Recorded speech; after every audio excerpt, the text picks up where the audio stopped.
Hola amigos, hoy les vengo a contar sobre esta historia que me llamó mucho la atención desde la primera vez que la escuché, porque me parece que tal vez no es tan conocida aquí en México como lo es por otros países, como por ejemplo Estados Unidos.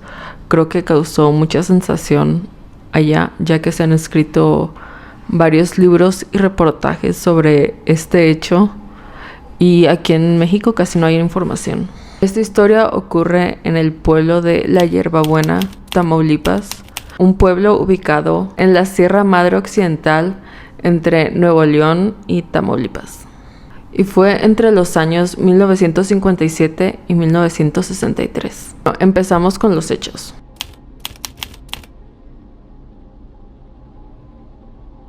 En mayo de 1963, Sebastián Guerrero, de 14 años de edad, apareció en la estación de policía de Villagrán, Tamaulipas, donde, asustado, cansado y muy errático, gritaba a la policía haber visto un grupo de vampiros tomando sangre en una cueva.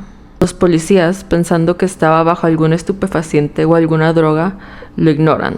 Le dijeron que le iban a dar unas horas para que se calmara y se le bajara el efecto de lo que sea que tuviera, hasta que un policía llamado Luis Martínez decidió acercarse al chico y le dijo que él lo iba a escoltar hasta su casa y que le iba a dar un vistazo a eso que él decía. Obviamente Luis Martínez iba escéptico de lo que decía el chico, pero pues quería que se tranquilizara un poco más. Después de esa noche que Luis Martínez acompañó a Sebastián Guerrero, ninguno de los dos fue visto otra vez con vida.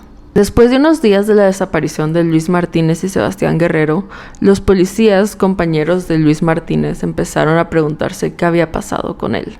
Ellos deciden ir al pueblo de La Hierbabuena para buscarlos. Sin embargo, cuando llegaron al pueblo de La Hierbabuena, se encontraron que estaba totalmente vacío, casi como un pueblo fantasma. Y entonces, ahí fue cuando empezaron a recordar las palabras que Sebastián Guerrero les había dicho.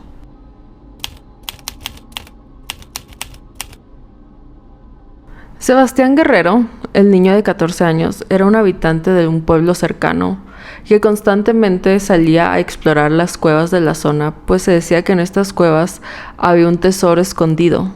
Sin embargo, lo que esa mañana llamó su atención fue que cuando se acercó a la entrada de la cueva, escuchaba diferentes sonidos, incluso veía luces a lo lejos que usualmente no se encontraban en la cueva. Invadido por la curiosidad, Sebastián se adentra, donde presencia una escena que solo puede ser comparada con una película de terror. Los gritos de una mujer que estaba siendo brutalmente asesinada por un grupo de personas, quien enseguida procedieron a drenar su sangre y vaciarla dentro de un cáliz, del que luego beberían uno a uno los integrantes del ritual. Sebastián salió corriendo aterrorizado, recorriendo casi 25 kilómetros para llegar a la estación de policía más cercana y contarle a las autoridades lo que había presenciado. Pero, ¿qué fue exactamente lo que Sebastián presenció?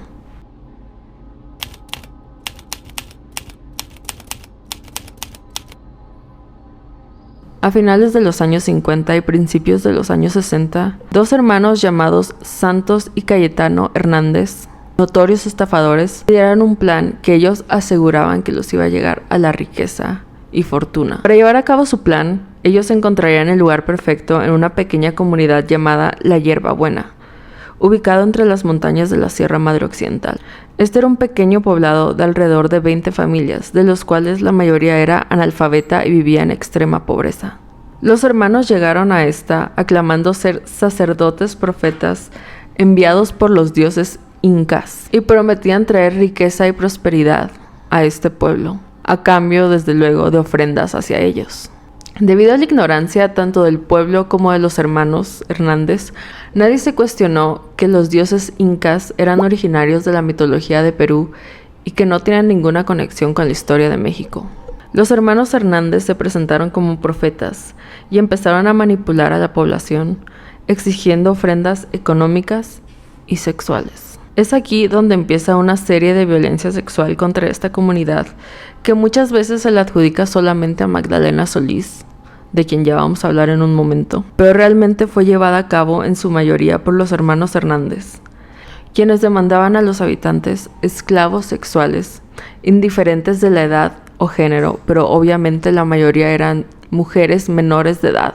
Ellos decían que era para un tributo hacia los dioses, pero claro, primero tenían que tener relaciones sexuales con ellos porque ellos les iban a enseñar cómo satisfacer a los dioses. Llevaban a cabo grandes orgías donde consumían diferentes tipos de drogas, tanto los hermanos Hernández como las víctimas de estos. Se dice también que muchas veces los hermanos Hernández tomaban a estas chicas que decían ser tributos, las llevaban a diferentes comunidades a ser prostituidas y ellos lucrar con esto.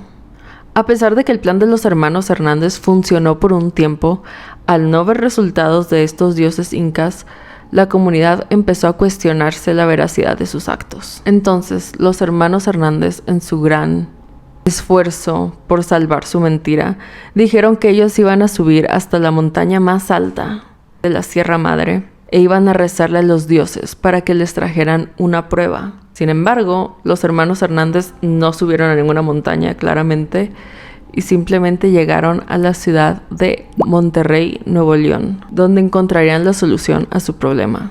Quiero hacer un comentario de que me parece especialmente vil y cruel la manera en que estos hermanos, en que estos pelafustanes se aprovecharon de esta comunidad, porque específicamente estaban buscando una comunidad que tuviera poco acceso a educación, en las cuales su mentira funcionaría más fácil.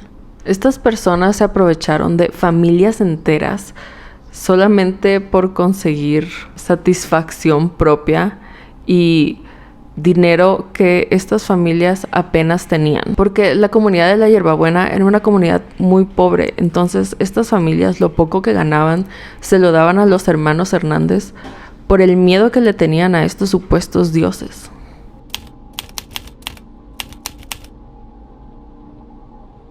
Magdalena Solís es probablemente el nombre más escuchado o asociado con este culto.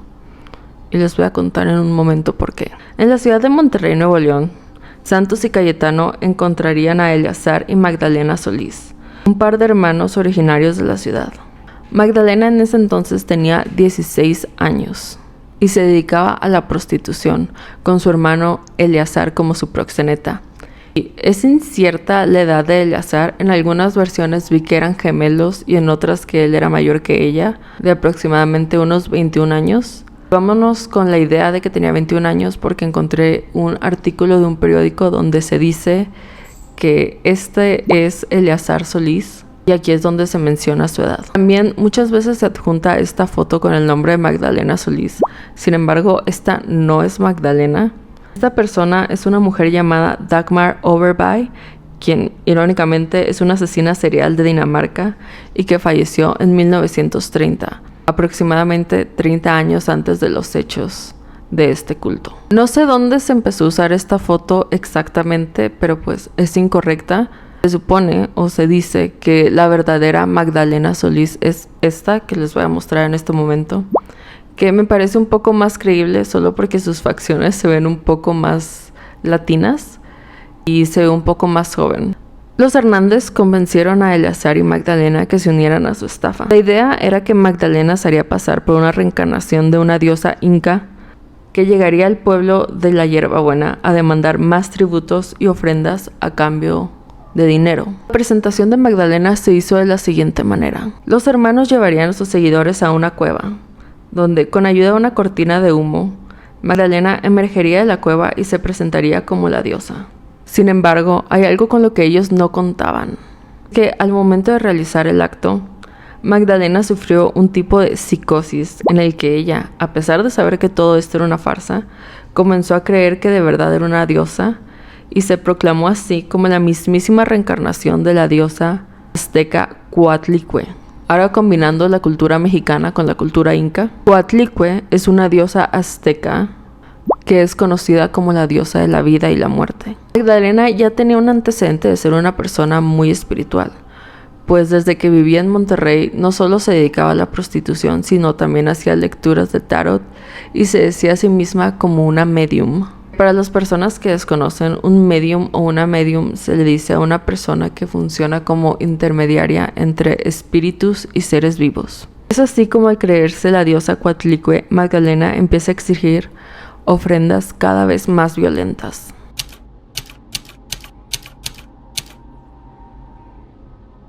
Se dice que los rituales empezaron cuando dos hombres del culto, cansados de los malos tratos de Magdalena y de los hermanos Hernández, deciden huir de la hierbabuena.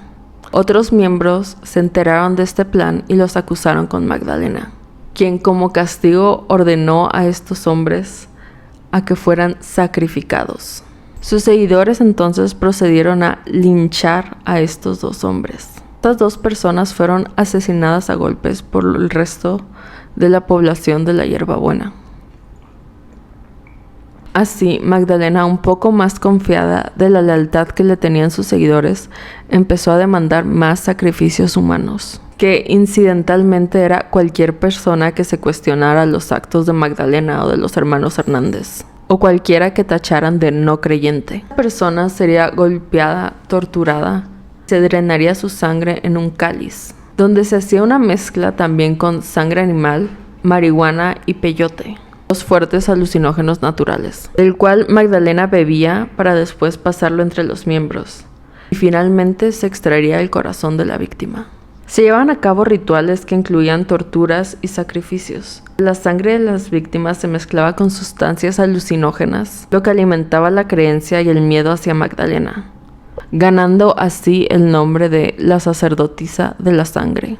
No es cierto si Magdalena sabía o solo era una coincidencia que al autoproclamarse la reencarnación de esta diosa azteca y realizara estos rituales, este tipo de rituales sí eran algo representativos de la cultura azteca, quien constantemente llevaban a cabo sacrificios tanto a animales como humanos. El templo mayor azteca era el lugar donde la religión oficial se mostraba, como no era posible mostrarla en ningún otro lugar de todo el imperio.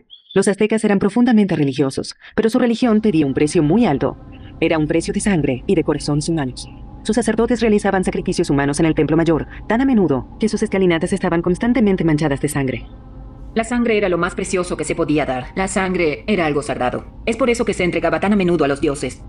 El sacrificio era necesario en la cultura azteca para que el sol saliera cada día, se ocultara cada tarde y volviera a salir al día siguiente. En otras palabras, era necesario para el sostén de la vida en la tierra.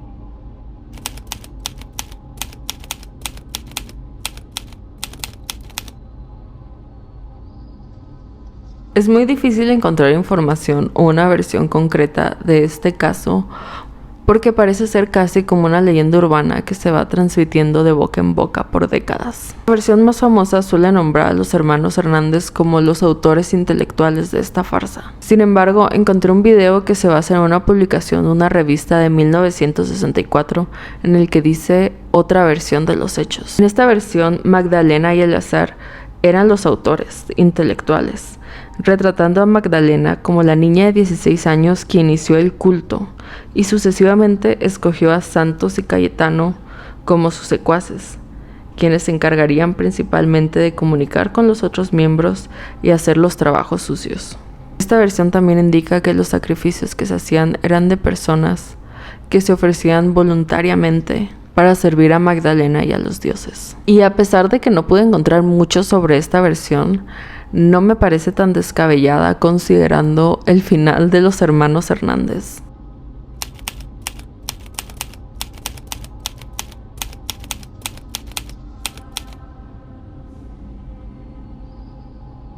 Cuando las autoridades llegan en busca de Sebastián Guerrero y Luis Martínez y se encuentran con un pueblo vacío, deciden ir a buscar a los alrededores de este. Es ahí donde encuentran a Magdalena y a Eleazar Solís en una finca cercana, los cuales tenían en su poder una considerable cantidad de marihuana. Santos Hernández es asesinado por las autoridades al resistirse al arresto, pero su hermano Cayetano había sido asesinado por un miembro del culto llamado Jesús Rubio, el que creía que al asesinar a Cayetano podía poseer el cuerpo del sacerdote y así protegerse de los dioses.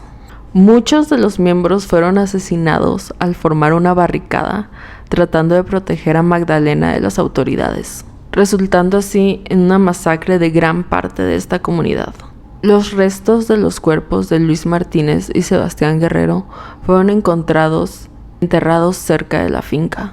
Se dice que estos habían sido descuartizados y que el corazón de Luis Martínez había sido extraído. También a los alrededores de la cueva se encontrarían los restos de otras 6 personas. Sin embargo, se cree que el número total de víctimas del culto que fueron utilizados como sacrificios fueron alrededor de 15 personas. Magdalena y Eleazar solo pudieron ser culpados de 2 homicidios, Sebastián y Luis Martínez,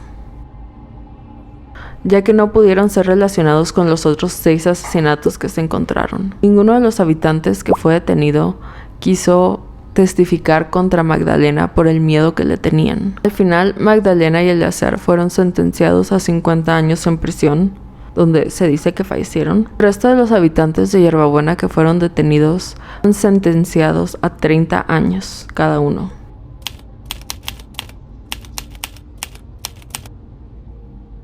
Como les comenté hace rato, es muy difícil encontrar información sobre este caso, ya que ha sido objeto de numerosas versiones y es una especie de leyenda urbana en México. Así que todo lo que les conté, tómenselo con una pizquita de sal. Sin embargo, me sorprendió bastante encontrar artículos más completos, incluso nombres y fechas más específicas en artículos de otros países. La más antigua que encontré fue una revista de fenómenos paranormales llamada Fate Magazine, quien publicó este artículo sobre el culto de la hierbabuena en 1964, aproximadamente 1 o 2 años después de los hechos. También encontré un libro que parece ser una biografía de Magdalena Solís, escrito por una autora francesa. Sin embargo, cuando leí las primeras páginas del libro, como el preview que te daban de parecía más como una especie de novela basada en los hechos. Sinceramente parecía escrito en Wattpad.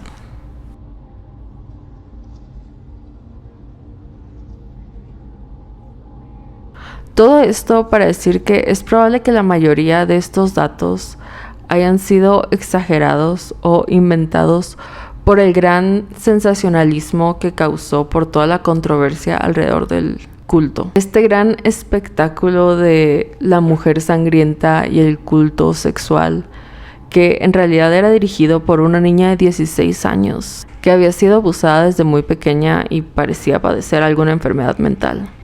Si bien sí hay hechos que son 100% confirmados, como la detención de Magdalena y Eleazar Solís, el final de los hermanos Hernández, los restos que se encontraron de Luis Martínez y Sebastián Guerrero y los testimonios que dieron algunos de los detenidos. También encontré esta serie de fotografías por el fotógrafo Juan Nava Valtierres, quien parece haber tomado fotografías de los hechos, ya que muestra fotografías de las víctimas de este culto, del lugar en que fue, de las personas detenidas afuera de la estación de policía, entre otras cosas.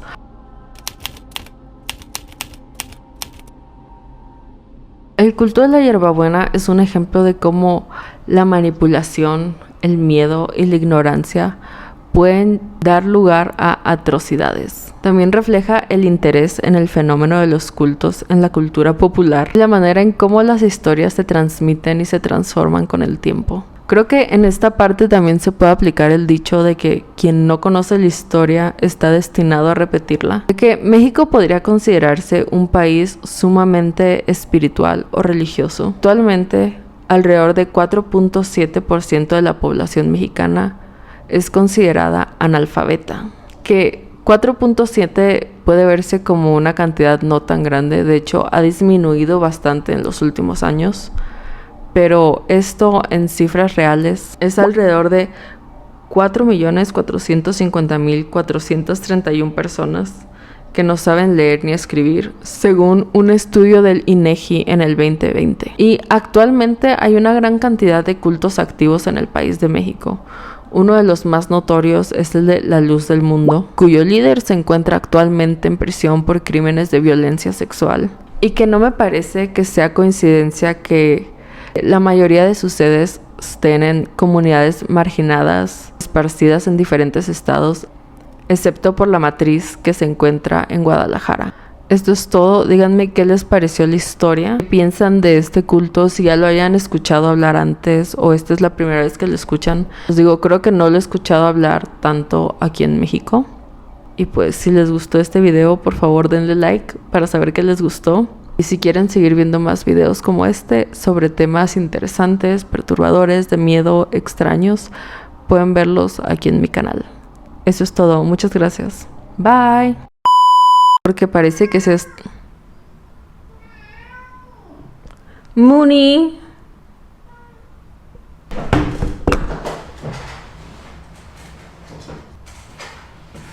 Mooney quiere salir. No me dejas hablar. Déjame hablar, por favor.